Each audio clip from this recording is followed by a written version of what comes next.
Hey guys, my name's Gaston, and I'm from Argentina. My native country may have a province as modern as Buenos Aires, but where it stands out the most is in the other provinces, as we have waterfalls, glaciers, jungles, and mountains. But not everything is as nice as it sounds, since hidden in the most dangerous areas of the countryside, there are beings so terrifying that would make any adventurer lock himself inside the house. For the people of Buenos Aires, these are nothing more than myths. But the day my school decided to make a field trip and took me and my friends to these places, we discovered that at least one of these legends is real. That day we met the Chupacabra, and not believing in it almost cost us our lives. It all started on a Friday morning. I remember how surprised we all were that the school agreed to a trip that would last the whole weekend, since it was really far away and it would take several hours to go back and forth. When we arrived, we settled into a cabin near a farm. We didn't have a campfire or any of those things that people think you do on a field trip. That night, we simply ate in the cabin, while our teacher, a horror fan, told us stories of the place. I guess you all heard about the Chupacabra, right? Everyone nodded in agreement, not paying much attention. Most of us were between 15 and 16 years old, but the professor treated us as if we were 9.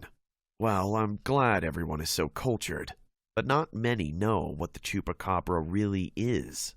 Everyone looked on in silence, some interested and others bored. You may think the Chupacabra is a myth, but rest assured it's very real. Some say it's an animal that feeds on cattle. Others say it's a demon sent by Satan himself. No matter what name you call it, what matters is that if you see it, you will not live to tell the tale.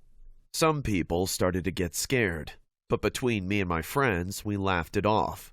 The Chupacabra will have no compassion for you. It may be small, but its fangs are enormous, and its thirst is insatiable. It will jump on your necks and sink its teeth into your throat. You will not be able to do anything. Just watch and feel how your blood feeds this terrifying being, which will not stop until it drains you like raisins. Many of my classmates were a little uncomfortable, not because of the Chupacabra, but because of the cringe that they were feeling. Hey, don't be afraid. It's just a story. But be careful tonight. Bedtime came rather quickly, but far from being afraid or sleepy about the story, we were intrigued. So when everyone was going to sleep, we decided to make a little improvised field trip into the forest. How easy it was to get out of the cabin. Yeah, I thought they were going to see us when we went through the cattle. Nah, it was obvious nothing would happen. They were all asleep. Where are we going now? We, my friend, are going to look for a Chupacabra. Let's go deeper into the forest. What if we run into an animal? No big deal. There's only cows here. What was that? Nice try, Edward. No, really, I saw a shadow pass by. Didn't you hear it? Are you serious? I swear, I heard something. You guys shouldn't be here. Ah! Crap! What the hell do you think you're doing here? Professor, we went to see if the story you told us about the Chupacabra was true. We were on our way back. You can't just run away like that. I'm in charge of you. If anything happens to you, I'm responsible. Sorry. Guys, the Chupacabra thing is a story I tell all the time. It's just an urban legend. I've been coming here for years, and I've never seen a... Ah! Help! Before we could react, a strange black creature jumped on the professor's neck. Was this the Chupacabra? We approached to try and get it off of his neck, but to our surprise, we were not alone. Behind our professor came 5 other identical creatures, which began to feed on the blood of their victim. In a matter of seconds, the corpse was drained, as if there were only bones and skin. The demons raised their red eyes and looked at us. Run! Run! We ran as fast as we could into the forest, but it was no use. They were gaining on us. The tree! Let's get up! We can't! They're gonna catch us! I grabbed a stick and delayed the Chupacabras, who, far from being scared, were only calculating my movements to attack me. At that moment, Edward and Marion managed to climb a tree. Come on, grab my hand! I was heading in their direction, but I knew I wasn't going to make it, so I kept running. What I didn't know was that ahead of me there was a downhill path, so I tripped over a branch and started to fall.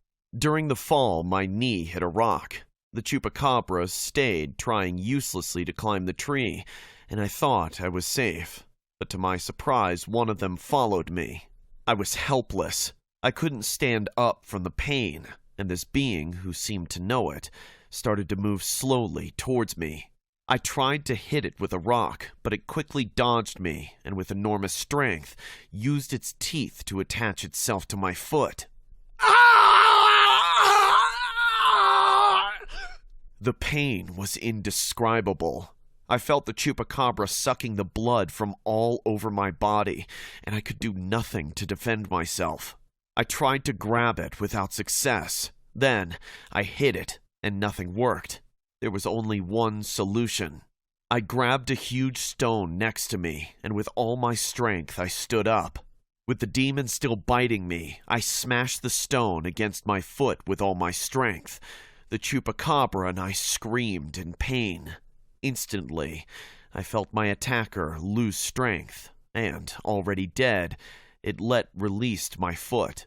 Relieved but full of pain, I looked down and realized that my freedom had come at a great cost.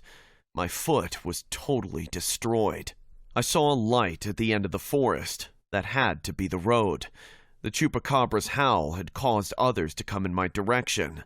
I could hear them slowly approaching, ready to attack me. I limped towards the road, knowing that at any moment, one of them could launch itself at me at any time. Running out of energy, I reached the road, and in the street, a white light blinded me. Luckily for me, the truck didn't run me over by inches, and the concerned driver came to my rescue. After returning to the cabin, I alerted everyone that my friends were being attacked by a wild animal. To avoid questions, I didn't say it was a chupacabra, but when they found my teacher's body, the police quickly interrogated me. That same night, they found my friends still up in a tree. The chupacabras were trying to reach them until the last second, and fled when they heard many humans approaching.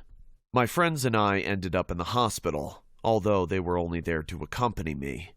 Everything we experienced was reported by a local news channel, and within minutes, it was forgotten, filed away as another internet story that would be picked up by paranormal YouTube channels that no one believed. I still don't believe in all the legends and urban myths, but after what I experienced that day, I decided never again to risk checking it out. Why should I take the chance?